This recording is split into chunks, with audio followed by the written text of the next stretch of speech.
be grounded in wisdom. It must be carried into healing.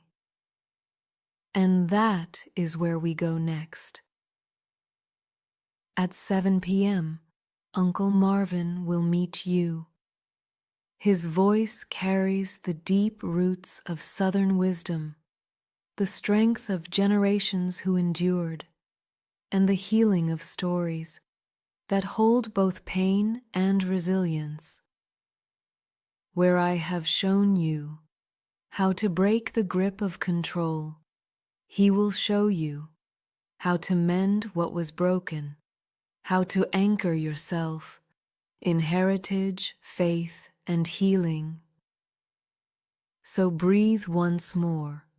Inhale clarity, exhale readiness, and step forward from breaking free to building whole. Manipulation rarely enters the room wearing its true name. It doesn't announce itself as harm. It arrives disguised. Sometimes it wears the mask of care. I just want what's best for you. Sometimes it dresses itself as love.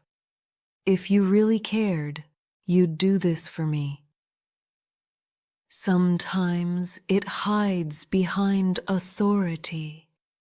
You don't know what's good for you, but I do. On the surface, these words can sound protective, but underneath, they twist your freedom. Because true care empowers, manipulation disguises control as concern. True love honors choice. Manipulation demands compliance. True guidance respects boundaries. Manipulation erases them. So, the first step is recognition. Not everything that looks like care is care. Sometimes it is a costume. And the sooner you learn to see the mask, the sooner you can protect yourself. Manipulation is powerful because it does not always shout.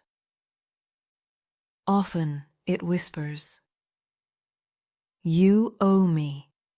No one else will love you like I do. If you leave, you'll regret it." These are the hooks, phrases designed to sink into your fear, your guilt, your longing to belong. And once the hook is set, it tugs at you. It makes you question yourself. It makes you doubt your instincts. It keeps you tethered to someone else's control. But hear me clearly. Those hooks are not truth. They are tactics. You are not unworthy without them. You are not trapped by their approval. The hook only holds if you agree to keep carrying it. This is why awareness is everything. Because once you see the pattern, once you name it, the power begins to dissolve. Not all at once, not without pain, but slowly, steadily, clarity weakens the chain. So start here. When words feel heavy on your chest, ask yourself, is this love or is this leverage? Because manipulation thrives in disguise, and you are learning now to strip away the mask. Gaslighting is one of the most insidious forms of manipulation. It doesn't just challenge your opinion, it attacks your reality. It sounds like, "That never happened. You're too sensitive. Everyone thinks you're overreacting." Over time, these phrases are not just words. They are weapons. Because gaslighting plants doubt, not about the situation, but about you. It makes you question your memory. It makes you distrust your feelings. It makes you wonder, am I the problem? And that is the manipulator's goal: to weaken your confidence until you lean on their version of reality. Gaslighting works only if it isolates you. If your voice is the only one in your head, you can be convinced you're losing touch. So the first antidote is this: document your truth. Write things down. Keep records of what was said, what was promised, what actually happened. Not because you owe proof to them, but because you owe clarity to yourself. The second antidote: bring in trusted witnesses. Friends, therapists, communities who can remind you, no, you're not crazy. Yes, this really happened. Yes, your feelings make sense. The third antidote: practice saying the words, "I know what I experienced." Even if your voice trembles, each time you repeat it, you reclaim ground. Gaslighting is a war on your perception. But perception can be rebuilt. Step by step. Breath by breath. Remember this: the fact that you question yourself is not evidence that you're broken. It's evidence that someone tried to break your trust in you. And every time you choose to affirm your own reality, you weaken their grip. Gaslighting is powerful, but truth, once named, is stronger. Manipulation rarely begins with cruelty. It begins with charm. The compliments flow easily. The attention feels intoxicating. The gestures are grand, as though you've finally been chosen, finally been seen. This stage is deliberate. It builds attachment quickly. It convinces you that this connection is rare, that you must not lose it. The hook is set in the sweetness, because once you are invested, once you feel special, you are easier to control. But soon, the charm shifts. Little criticisms creep in. That warmth grows conditional. Silence replaces affection, unless you comply. And when you resist, punishment arrives. It may be anger, sharp and sudden. It may be withdrawal, cold and distant. It may be guilt. After all I've done for you.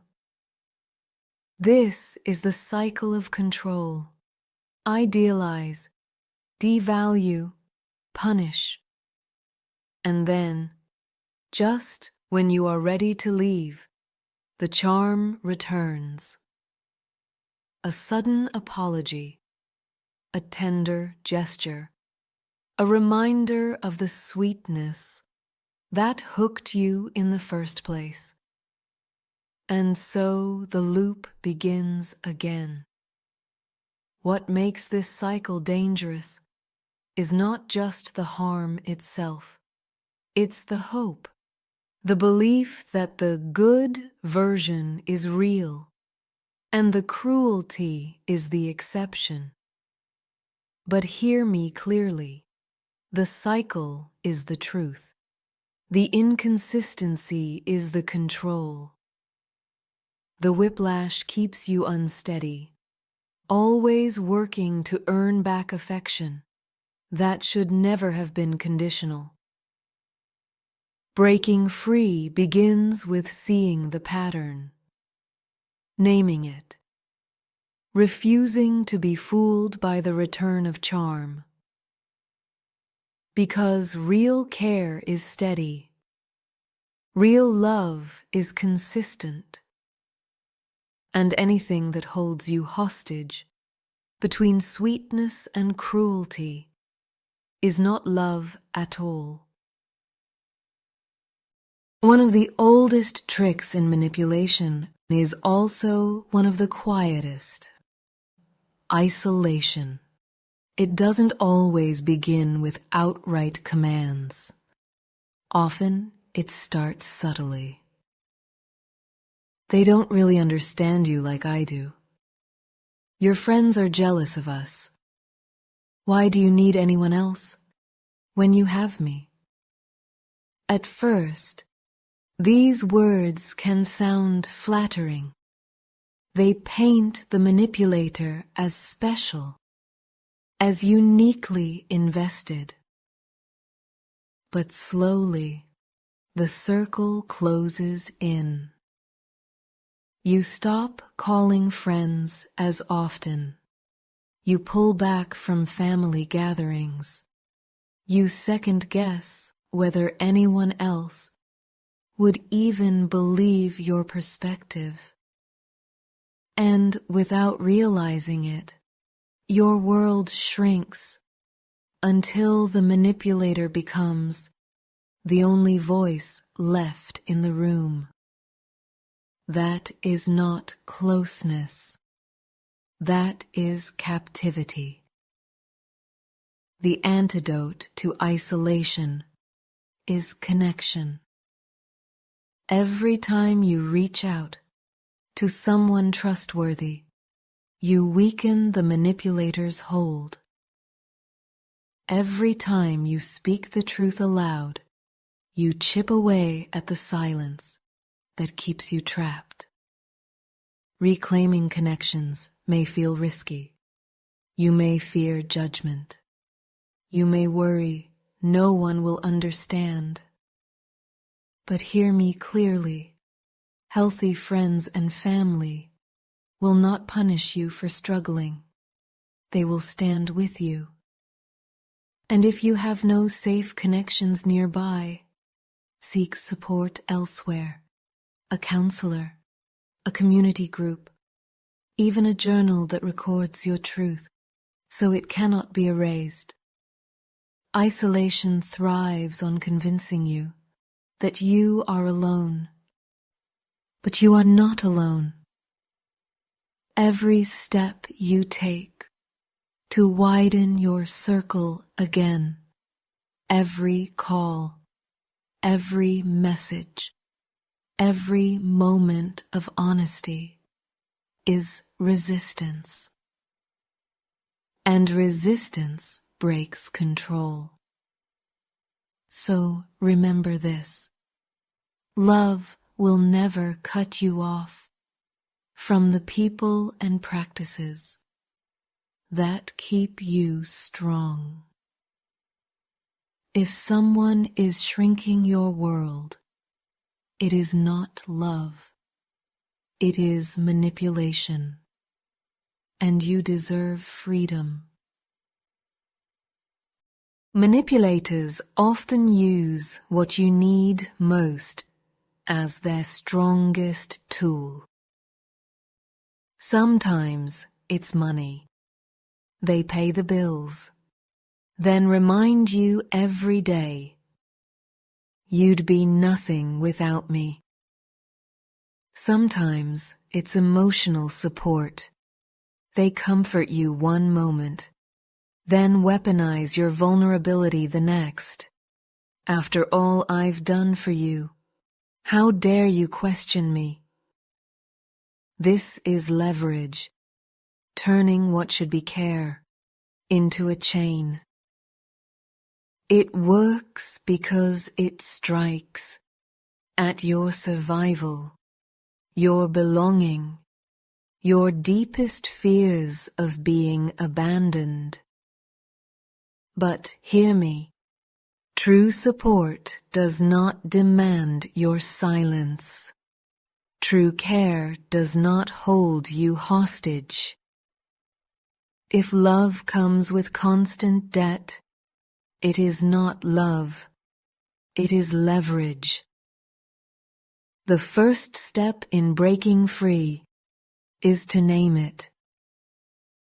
Say the words clearly. This is not help. This is control. The second step is to begin reclaiming what was used against you. If it is financial, start small. Save a little. Learn what independence could look like. Build options quietly if you must. If it is emotional, build new sources of support.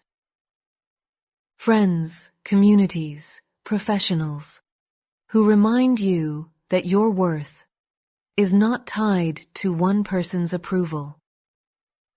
And if it is both, recognize that the manipulator will tighten their grip as you step away.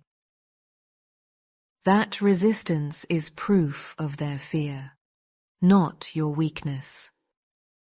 The goal is not to repay their help.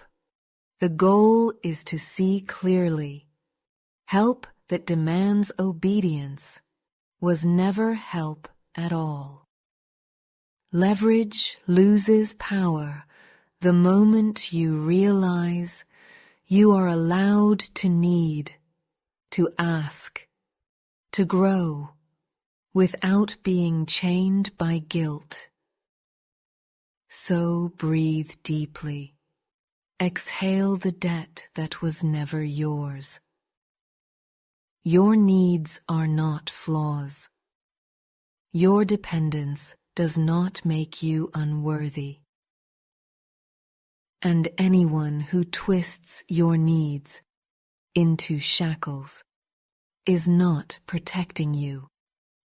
They are protecting their control. And you deserve freedom. When charm and guilt are not enough, manipulators reach for fear. Sometimes it is loud, yelling, slamming doors, threats of leaving, threats of violence.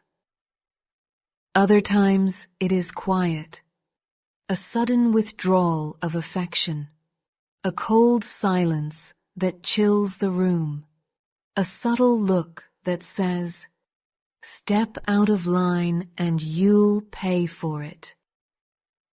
Fear is the currency of control.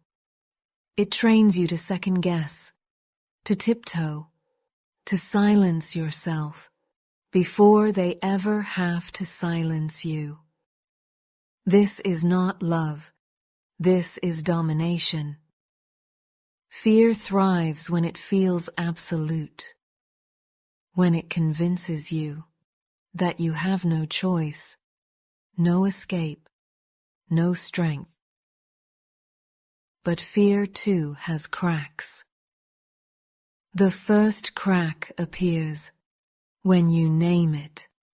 I am being intimidated. Naming breaks the spell of confusion. It shifts the weight from my fault to their tactic.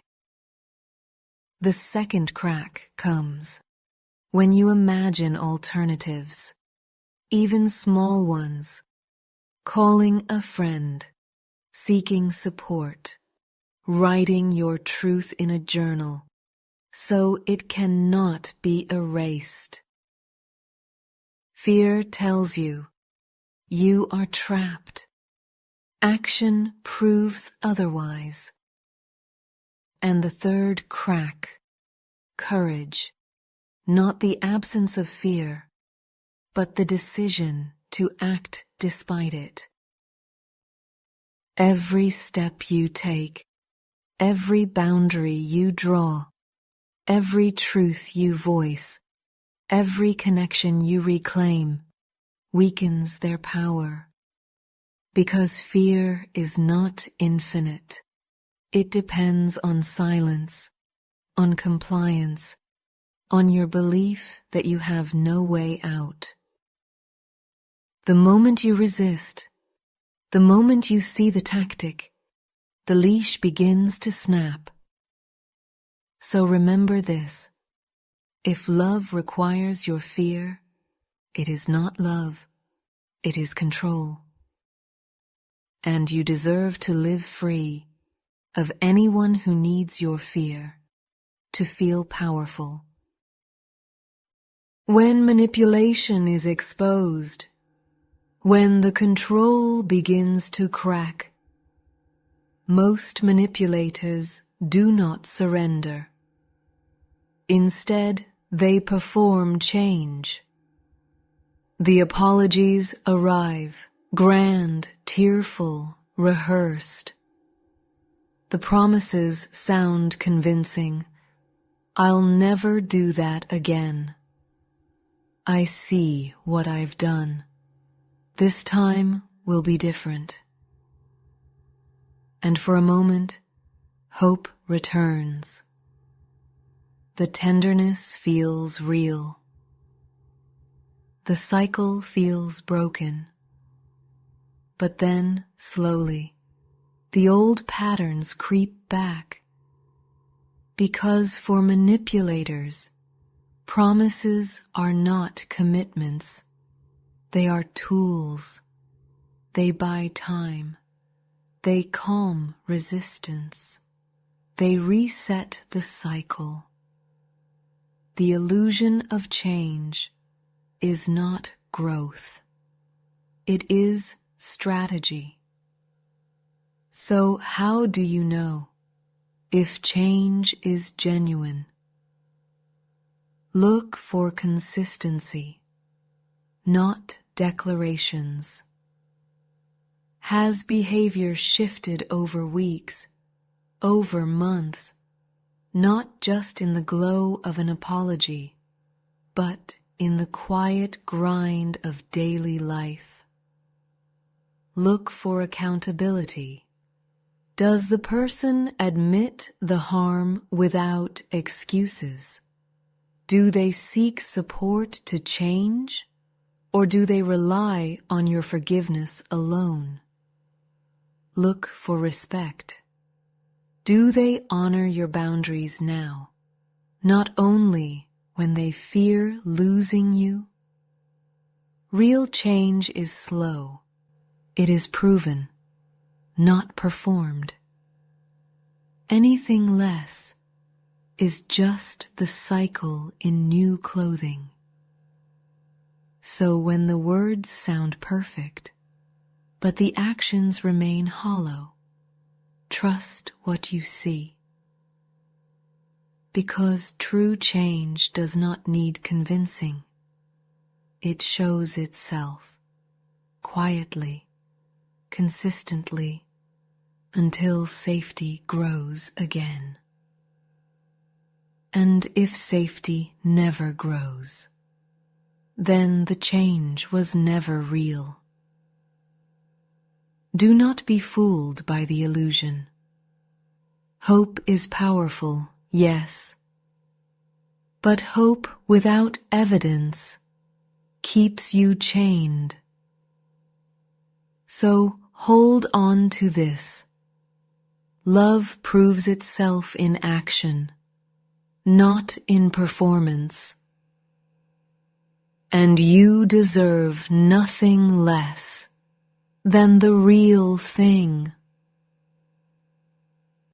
One of the manipulator's greatest victories is teaching you to silence yourself.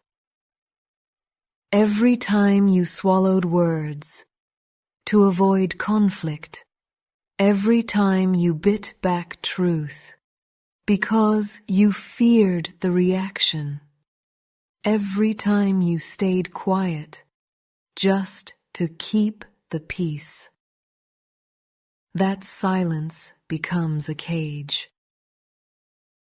At first, it feels like survival, but over time, it becomes self-erasure.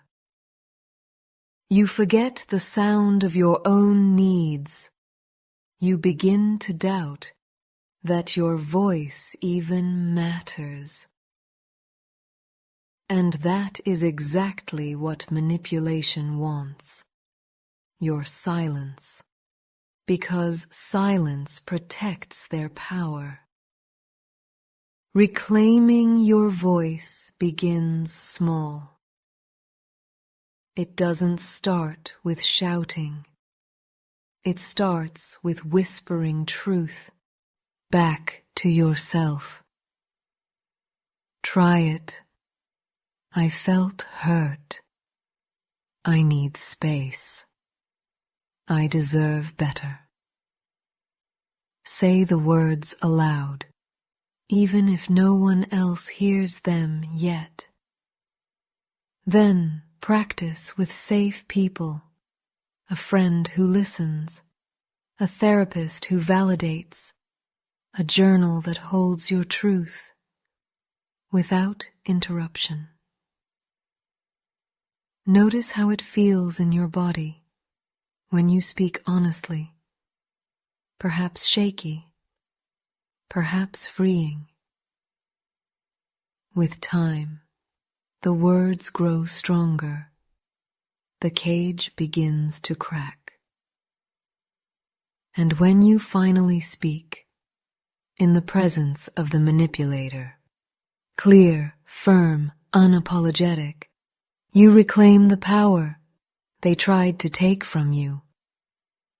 Your voice is not a weapon. It is your birthright. And every word you speak, in truth and self-respect, is a step toward freedom. So remember this: silence was survival then. But now, your voice is the path forward. And no one, no matter how skilled in manipulation, has the right to take it from you again. Many people imagine freedom as a single moment, bags packed, doors slammed, a dramatic goodbye. And yes, sometimes it looks like that, but more often, freedom unfolds quietly. It begins with awareness, naming the manipulation. It grows with preparation, building resources, reconnecting with support, strengthening your inner voice. And then it takes shape in steps, a conversation spoken with new clarity, a boundary held, a decision made without permission. Freedom is not just leaving a person, it is leaving the pattern. And patterns don't always fall in a day. So, if your process feels slow, don't confuse that with failure. Every small act of reclaiming yourself is freedom in motion. So, how do you measure freedom? Not only by the distance between you and them, but by the closeness between you and yourself. Ask yourself, do I trust my perceptions more today than I did yesterday? Do I feel safer to speak my truth out loud? Do I make choices now that once felt impossible? That is freedom. Because freedom is not just external, it is internal. It is the moment you realize their voice no longer overrides your own. It is the day you wake up and your first thought is not, how do I keep them happy? But what do I need today? It is the hour you take a breath, make a choice, and feel no fear of punishment. That is freedom, and it grows, step by step, breath by breath. So, if you are still in process, hold steady. Freedom is not a finish line.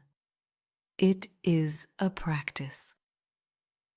And you are already living it each time you take yourself back from the grip of control. We have walked together through masks and shadows. We have named manipulation for what it is: control dressed as care, fear disguised as love, dependency spun into chains. We have unmasked gaslighting, cycles of charm and cruelty, the cage of isolation, the leash of fear.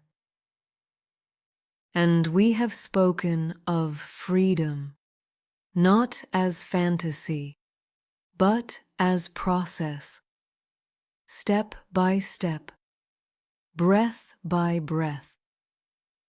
The truth is not always easy, but truth is liberation. When you see clearly, you cannot be fooled so easily again. When you speak honestly, you reclaim power. When you choose freedom daily, you rebuild your life. Manipulation thrives in darkness. You now carry light. Take one more steady inhale with me. Exhale slowly. Feel the weight of illusion leaving, the clarity remaining. You do not walk out of this hour empty. You carry truth now, sharp, unshakable. Your